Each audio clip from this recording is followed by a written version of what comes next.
And now I'm happy to introduce our speaker, Kevin M. Hymel, who received the award in Biography category for his book, Patton's War, An American General's Combat Leadership, Volume 2, August to December 1944.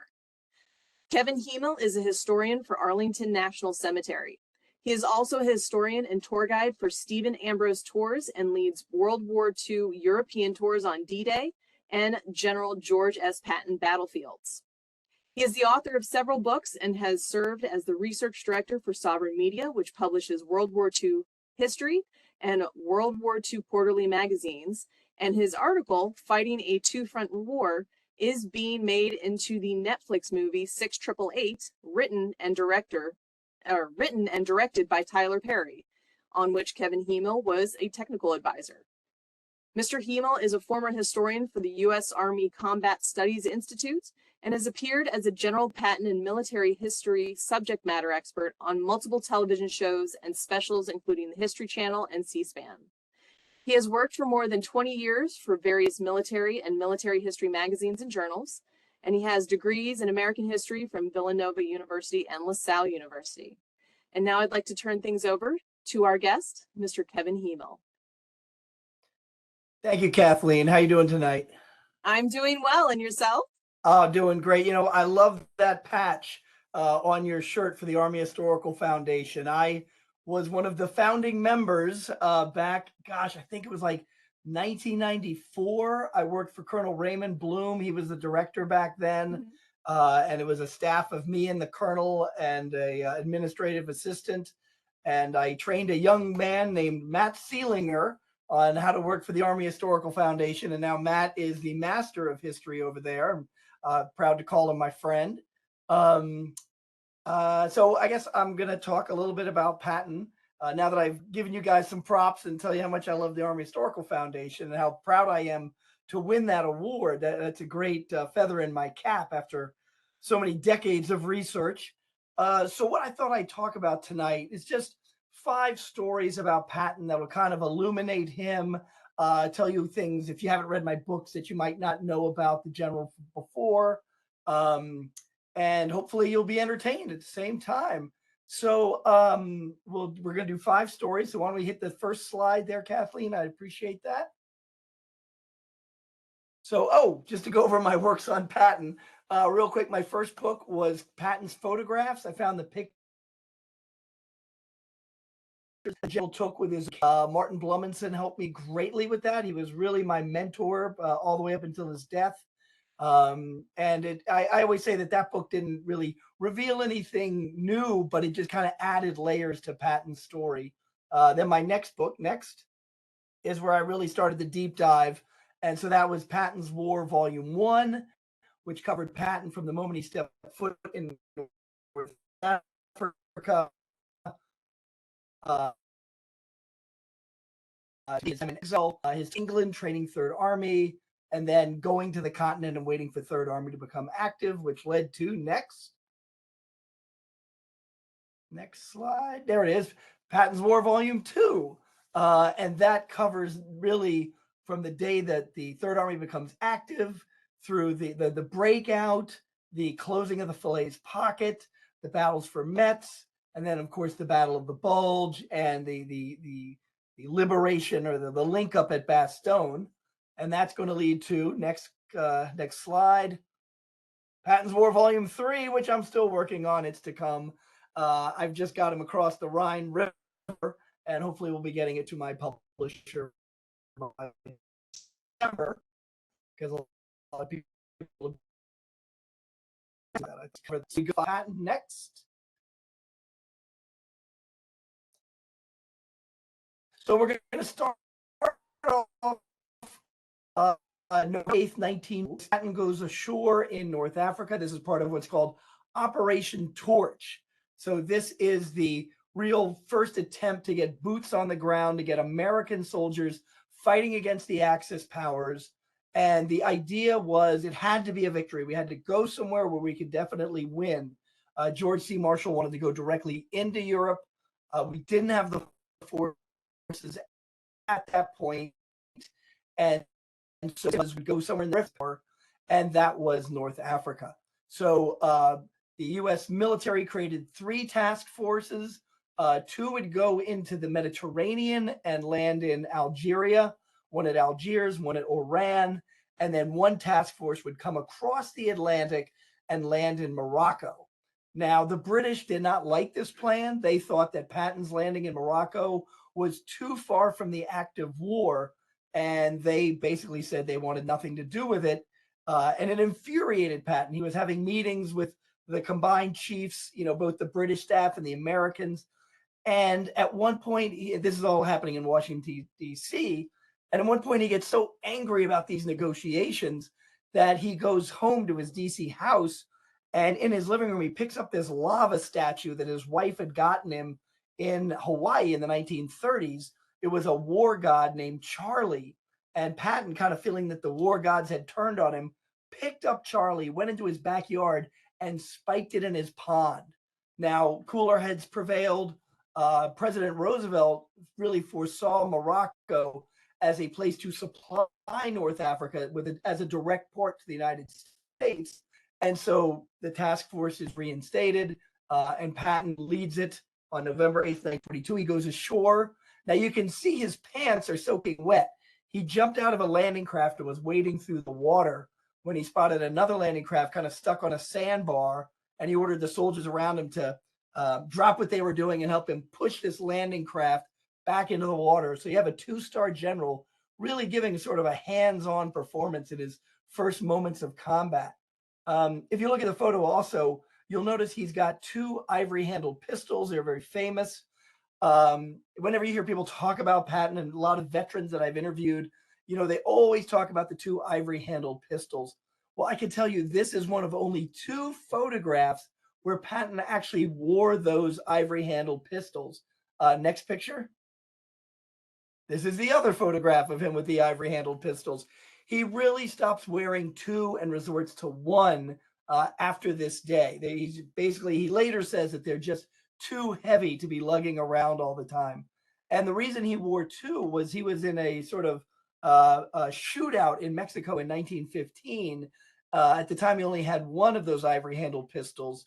And when he came under fire, he ran out of ammunition and had to reload his pistol. And he talked about sort of the dust from the bullets hitting the adobe wall behind him, going down on him as he reloaded and fired on 3, what he called bandidos. And he swore he would never be stuck short like that again. And that's why he wore those 2 pistols. While he was on the beach, he sees a local Moroccan with a mule kind of walking along. Now, the war is sort of advanced in the Americans are not fighting Germans. They're fighting the Vichi French. So these are the French in 1940 when Hitler basically took over France.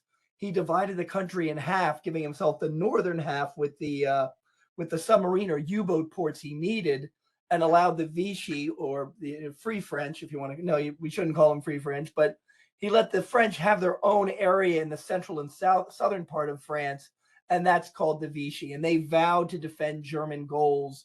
And so that's who we really go to war with at first in 1942. And so Patton comes ashore. The war has moved inland. He's able to walk around, and he sees this Moroccan with a mule, and he's picking up American equipment and putting it on the back of the mule. And so Patton, while he's talking to different officers, is kind of eyeing this out of the corner of his eye. And suddenly the Moroccan picks up an American rifle and starts to put it in the backpack, the side saddle of the mule. And to Patton, this is unacceptable. So he draws his pistol, aims, and fires. He doesn't hit the Moroccan. It basically goes by his ear, but he gets the message. He drops the rifle and runs off. And the men who are sort of like in sandy foxholes kind of poke their heads up like, what's going on? And to me, this is really Patton sort of announcing himself on the first day of war. Now, what's odd is he has a British liaison officer, a guy named Robert Enriquez. Enriquez walks up to Patton on the beach. Next slide.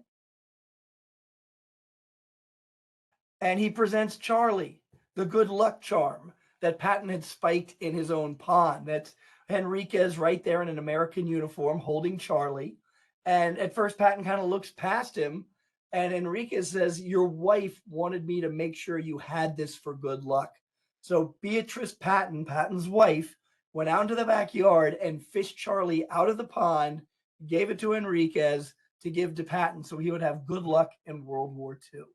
So that is the story of Charlie, the good luck charm in North Africa. And I guess he did his job because for the rest of the war, Patton really doesn't lose a battle. Next slide and next story. We're going to talk about now Dick Jensen. This is Patton's aide. If you've seen the movie, very famously, he's very close to Patton. Their families, the Patton family and the Jensen families, were good friends. And in the movie, he's killed going off to another location on the battlefield. And if you read Omar Bradley's memoir and some other sources, they say that he was sent over to something called Task Force Benson. By the way, this photograph of Dick Jensen was taken the day before he was killed on April 1st, 1943. Like I said, he was part of something. He was said to have been part of something called Benson Force. Next slide. And this is Benson, and that's Dick behind him writing with the pen there. Benson was a friend of Patton's. He knew him from World War I. During the campaign in North Africa, Patton's going to command the 1st Infantry Division and the 1st Armored. Patton is very disappointed with the performance of the 1st Armored. Its commander, he feels, is not aggressive enough. However, Terry Allen, the commander of the 1st Infantry Division, stops a major German attack at a place called El Guitar. And so because of Allen's success, Patton basically pulls a portion of 1st Armored out of the division and gives it to Terry Allen to sort of break through the German lines. Next photo is you can go to the next photo. This is Benson's tank. As you can see, it doesn't have a turret on it, and he's commanding it with his microphone there. So the story is that, while with Benson, that's when Dick Jensen is attacked by German Luftwaffe fighter planes. He's killed in a bombing.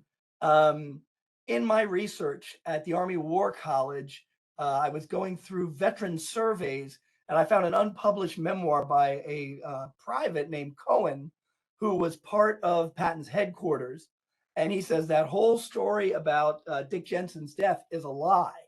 What really happened is on April 1st, 1943, Patton moved his headquarters closer to the front against Eisenhower's orders. Patton is a Corps commander, and Eisenhower, when he gave him command of 2nd Corps, he said this and put it in writing: I want a Corps commander, not a casualty. I don't want you going up front, putting yourself in harm's way. I need you to stay back and command your troops.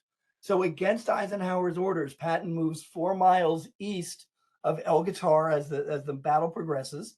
And he sets up headquarters right near a ridge of mountains like the kind you see behind you.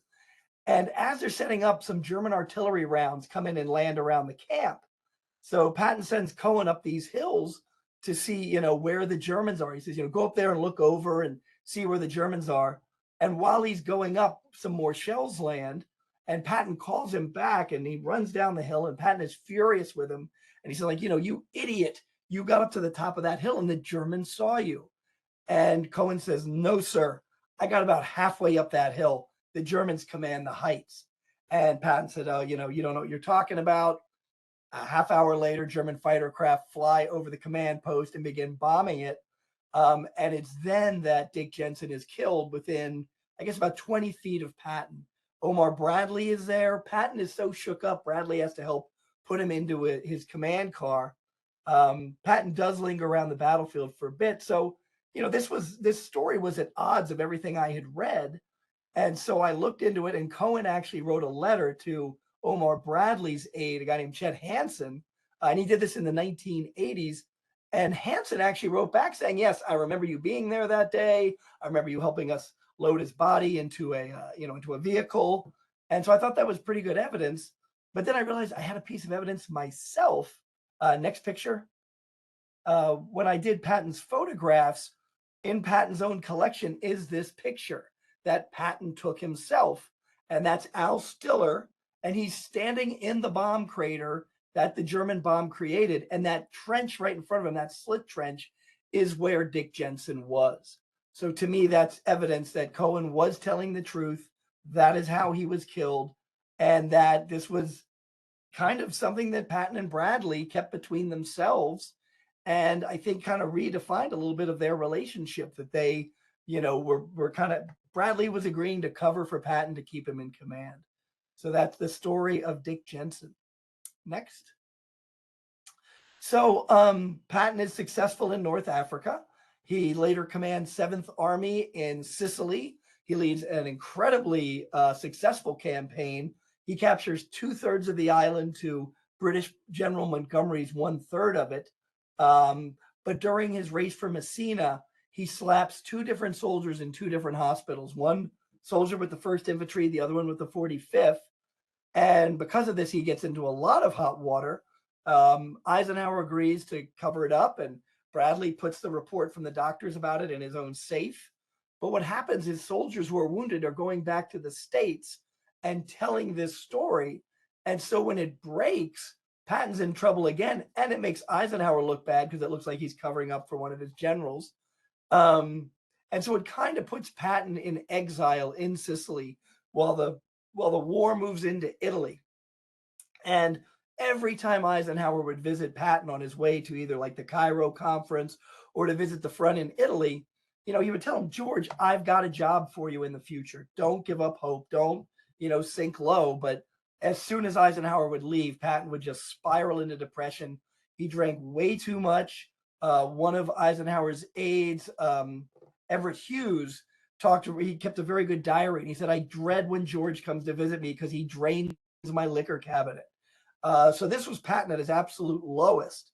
And so in January of 44, he decides to visit the Italian front. Now, this is the second time he's visited. He had gone there before. And he links up with Jeffrey Keyes, who is taking command of 2nd Corps, which is the corps Patton commanded in Tunisia.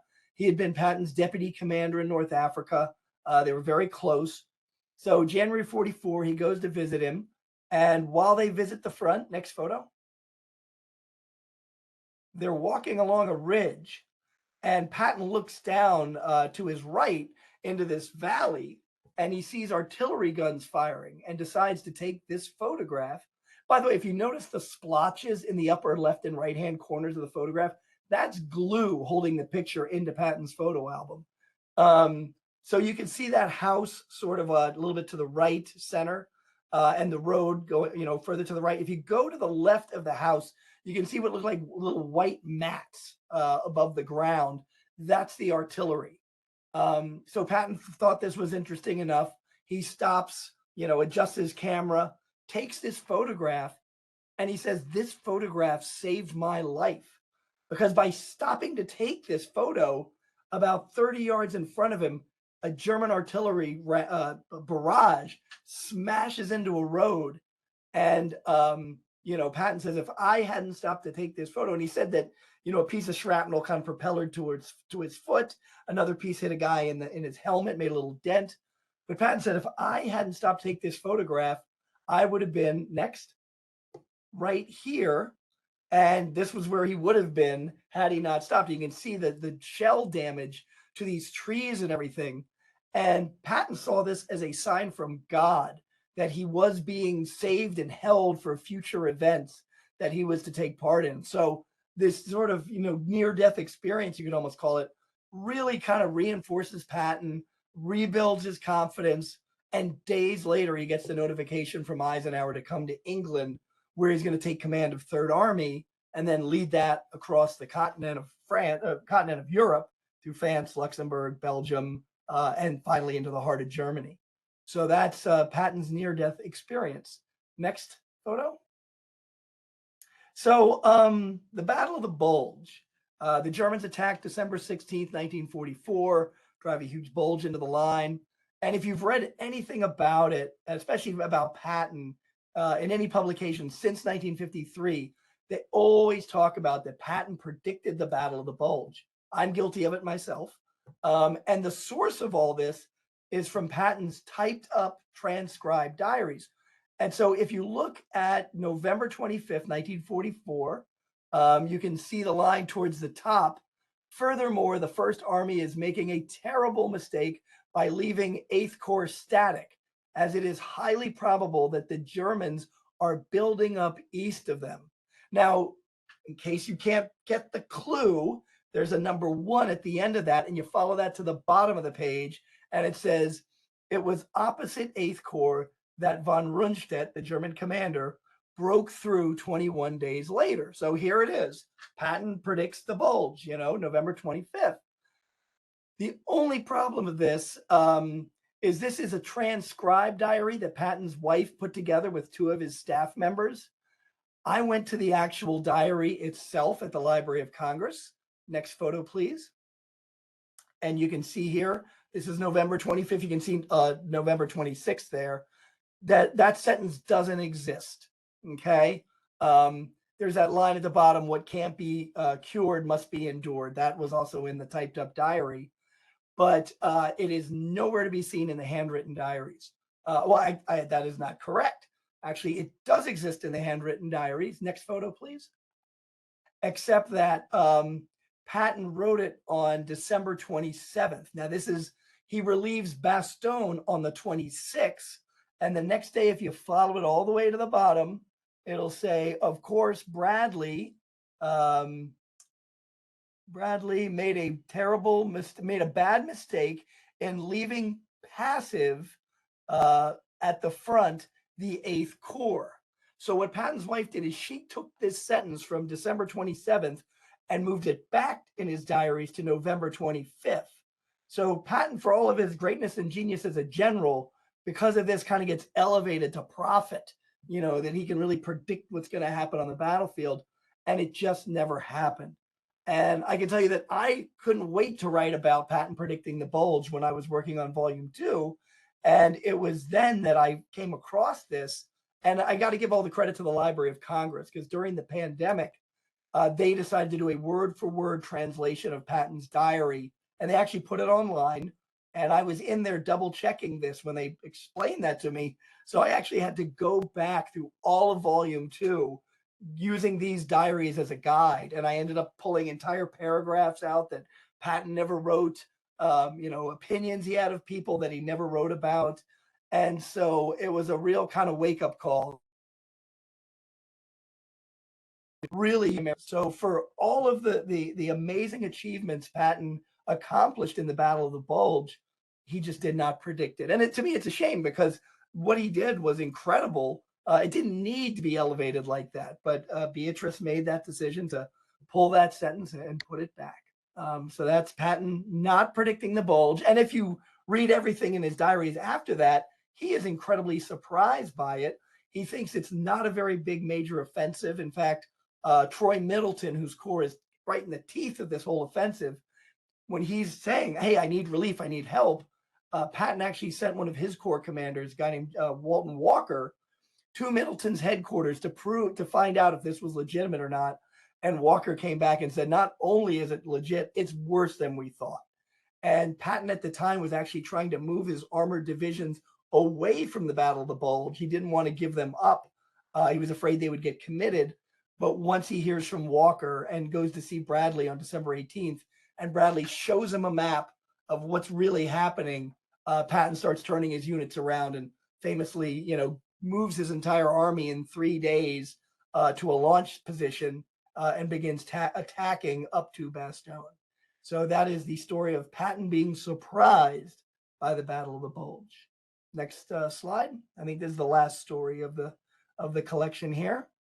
So this story appeared in March of 1945, that Patton swam the Sur River under fire. A staff sergeant named Deffenbaugh had come home, on a leave that they gave to a lot of troops that fought in the Battle of the Bulge, and told this story that near a Belgian town of Bettendorf, Patton, swam the Sur River to inspire his men. Now, Patton denied this story, but it was a huge event back in the States. Bob Hope said that they were going to start putting ice in the pool at West Point so that cadets could reenact what Patton had done, and that the Navy was going to name Patton himself a battleship. And so Patton always denied this. He said, I was going through a fjord and people saw it, but I was able to find 2 other corroborating sources. Next slide. One of them I found in the Patton scrapbooks that his wife kept. And here it is. And this story basically in 1948, sorry, 1947, that this soldier who had been an MP at the time was there at Bettendorf and witnessed Patton swimming the river. And so he wrote it in a letter to Mrs. Patton and put it at his headstone in Ham, Luxembourg. And basically what he says is, Patton came up to the front and engineers were trying to push a bridge across the Sur River, but they weren't doing it. And Patton said, what seems to be the problem here? And the engineer said, the German counterfire is just too heavy, sir. We can't do this. Some of the infantry had already crossed in boats. And so Patton takes off his, ivory-handled pistol belt. He takes off his coat and helmet and wades down into the river, swims across. There's actually ice floating in the river, and swims back and says to the engineer, I'm sorry, what's the problem now? And the engineers immediately started pushing that bridge across. I later found an interview, an oral history interview. It was a video interview with another soldier from the 4th Infantry who witnessed Patton swimming across the Rhine. So to me, 3 witnesses makes a true story. And so that is the story of him swimming the Sur River, which is a dividing line. It becomes the Saar River further north, but it's basically the dividing line between Luxembourg and Germany. Now, in my research, I was actually able to find an artist's rendition of this. I was in the Baltimore Sun, and I can't really speak to its accuracy, but I still think you guys deserve to see it. Next photo. And so here's the artist's rendition. I don't know that Patton wore a flag with his name on it and that he dove over an artillery shell or that he used a diving board, but I think that is a nice rendition for popular consumption. You can still see the ice in the river there. So those are my 5 stories about Patton. Thank you for watching our Writing Awards series. If you like this episode, please click like and subscribe. You can also find more Army history and support the Foundation at our website at www.armyhistory.org. Thank you.